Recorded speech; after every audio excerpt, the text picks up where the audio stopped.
i fatkeqësisë dhe më pas hap telefonin dhe shikon që në rrjetet sociale, kudo, janë publikuar video, janë publikuar momente nga aksidentimi i familjarit, i djalit në rastin konkret, që ka rënë nga lartësia. Kërkoja djalin, thota grua, dhe çfarë gjen? E kishin nxjerrë në rrugë, njerëzit që kishin dhënë ato asistentën e parë, kalon momenti, ftohet njeriu, mbledh mendjen, shikon, bie në dorë telefoni i djalit dhe çfarë shikon?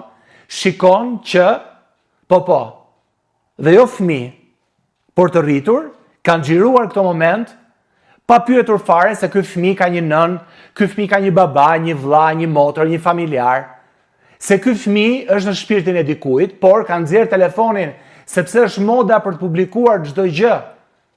Për të publikuar çdo gjë dhe për të thënë, e pat atë në atë faqen e famshme që doli njëri duke vdekur, unë e kam publikuar, ja të nisa unë atyre.